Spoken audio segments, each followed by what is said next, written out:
মর্মাহত একটা দুর্ঘটনা ঘটে যাচ্ছে। আমরা প্রশাসনিক কোনো সহযোগিতা পাচ্ছি না। আমরা প্রশাসনিক সহযোগিতা চাই। আমরা সাধারণ খেতে কাটানো মানুষ এই দেশের। দর্শক, আমি এই মুহূর্তে আপনাদেরকে একটু দেখানোর চেষ্টা করছি। গতকাল রাত আনুমানিক 3টার দিকে নোয়াখালী সদর উপজেলার 7 নং ধর্মপুর ইউনিয়নের উত্তর অবদা বাজারের যে আঞ্চলিক টু লাইন সড়কটি চেয়ারম্যান ঘাটের দিকে গিয়েছে আটকপালি হয়ে, সেই সড়কে কিন্তু ভয়াবহ একটি সড়ক দুর্ঘটনা ঘটেছে। আর সড়ক দুর্ঘটনার চিত্রটি আমি আপনাদেরকে দেখানোর চেষ্টা করছি। একটি বালু বোঝাই ড্রাম ট্রাক, প্রিয় দর্শক, চেয়ারম্যান ঘাট থেকে সোনাপুরের উদ্দেশ্যে যাচ্ছেন এবং আরেকটি মালবাহী ট্রাক কিন্তু প্রিয় দর্শক সোনাপুর থেকে চেয়ারম্যান ঘাটের দিকে যাচ্ছেন। কিন্তু যাওয়ার পথেই কিন্তু প্রিয় দর্শক আনুমানিক রাত 3টার দিকে এখানে ভয়াবহ একটি সড়ক দুর্ঘটনা ঘটে, মুখোমুখি সংঘর্ষ।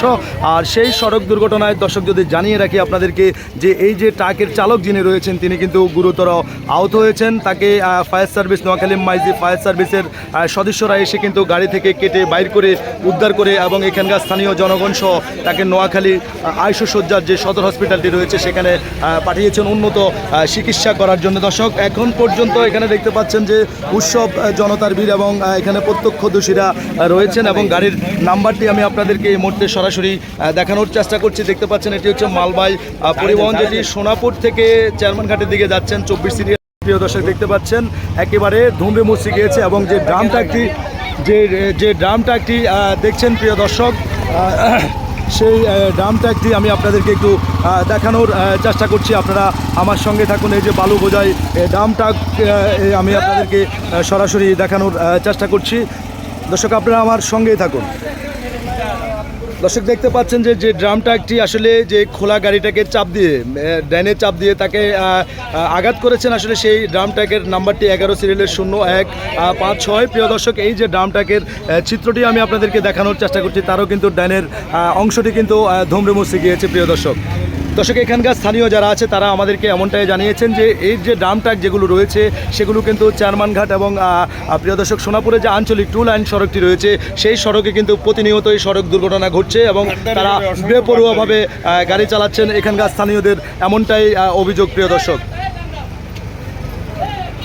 আমরা কথা বলবো এখানকার স্থানীয় যারা রয়েছে তাদের থেকে একটু আমরা জানার চেষ্টা করব যে আসলে এই যে এখানে আহত কয়জন হয়েছেন এবং নিহতর কোনো সংখ্যা আছেন কিনা সেই ব্যাপারটি আমরা নিশ্চিত হব। আপনারা আমার সঙ্গেই থাকুন। আসলে তিনি একজন পথচারী, তার সাথে আমরা একটু যুক্ত হব। আসলে তিনি আমাদেরকে জানাতে চাচ্ছেন যে এই ঘটনার বিবরণটা একটু জানাতে চাচ্ছেন। আপনার নাম? আমার নাম সাইফুল ইসলাম। আসসালামু আলাইকুম সম্মানিত দর্শক। আমার বাড়ি সুবর্ণচর থেকে আমি সদর যাচ্ছিলাম। সদর যাওয়ার সময় এখানে রাস্তায় দাঁড়িয়ে দেখলাম একটা মর্মান্তিক দুর্ঘটনা। সেই দুর্ঘটনার লক্ষ্য স্থানীয় জনগণ থেকে শুনলাম অনুমানিক রাত্রে 3টার দিকে গভীর রাত্রে একটা দুর্ঘটনা ঘটেছে। সেই দুর্ঘটনায় আমার পিছনে যে গাড়িটা দেখেছেন এই গাড়িটার ড্রাইভার কি বেঁচে আছে নাকি নাই সেটা সঠিক জানি না।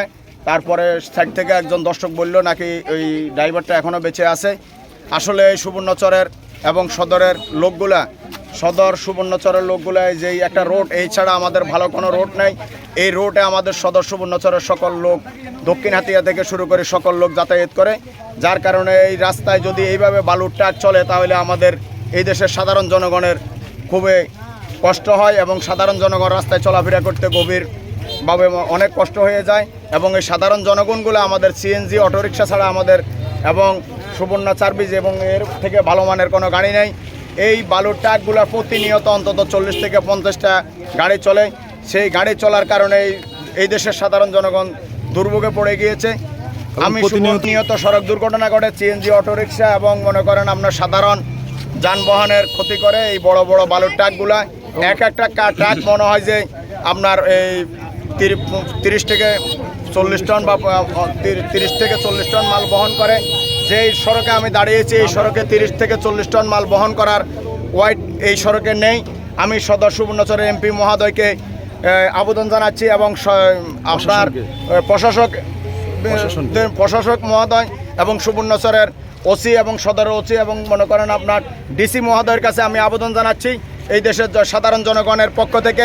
সাধারণ জনগণ যেভাবে আপনাদের কাছ থেকে নিরাপত্তা পাইতে পারে, এই সাধারণ জনগণ যদি নিরাপত্তা পায় তাহলে আপনাদের সুনাম ধন্য হবে এবং আপনাদের সুনাম অক্ষয় থাকবে।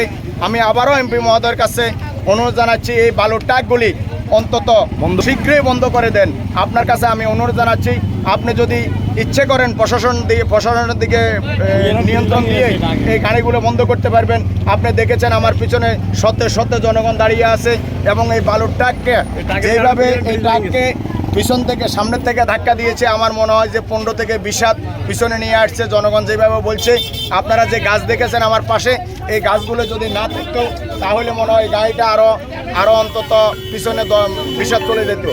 আমি আপনাদের কাছে কি বলবো, প্রতিনিয়ত এইভাবে মনমোহন আপনাদের কাছে সহযোগিতা কামনা করি, আপনাদের সহযোগিতা কামনা করি। আগামী দিন যেন এই ধরনের ঘটনায় সুবর্ণচরের সদরের এই হাইওয়ে রোডে হাতিয়া থেকে চলার যে রোড, এই রোডে আর না ঘটে।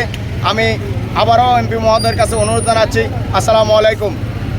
আমরা কথা বলেছি একজন পথচারীর সাথে, তিনি আমাদেরকে এমনটাই জানিয়েছেন যে সুবর্ণচরের যে চেয়ারম্যানঘাট এবং সোনাপুরের যে আঞ্চলিক টু লাইন সড়কটি রয়েছে, সেই সড়কে বালুর যে বোঝাই ট্রাকগুলো রয়েছে 30 থেকে 40 টন করে তারা টানে, 12 চাকার ড্রাম ট্রাক, সেগুলো কিন্তু বেপরোয়াভাবে চলে এবং রাস্তার যে ড্রাম ট্রাকগুলো এখানে এই রাস্তায় সড়কে চলাচল যেন বন্ধ হয় এবং নোয়াখালীর ডিসি মহোদয়কে তারা জানাচ্ছেন যে যেন অনুরোধ করছেন যেন এই ড্রাম ট্রাকগুলো এই সড়কে চলাচল না করে। আপনারা দেখতে পাচ্ছেন যে গতকাল রাত 3টার দিকের যেই ভয়াবহ সড়ক দুর্ঘটনাটি ঘটেছে, সেই সড়ক দুর্ঘটনায় এখন পর্যন্ত আমরা শিওর জানতে পারিনি যে আহত কতজন হয়েছেন এবং এই ট্রাকের চালক জীবিত আছেন নাকি তিনি মৃত্যুবরণ করেছেন, সেটাও আমরা এখন পর্যন্ত নিশ্চিত হতে পারি নাই। প্রিয় দর্শক, তো এই ছিল আমার কাছে নোয়াখালী সদর উপজেলার 7 নং ধর্মপুর ইউনিয়নের উত্তরবদা বাজারের উত্তর পাশের যে চেয়ারম্যানঘাট আঞ্চলিক টু লাইন সড়কটি রয়েছে, সেখান থেকে এই ভয়াবহ সড়ক দুর্ঘটনার সর্বশেষ আপডেট খবর। দর্শক।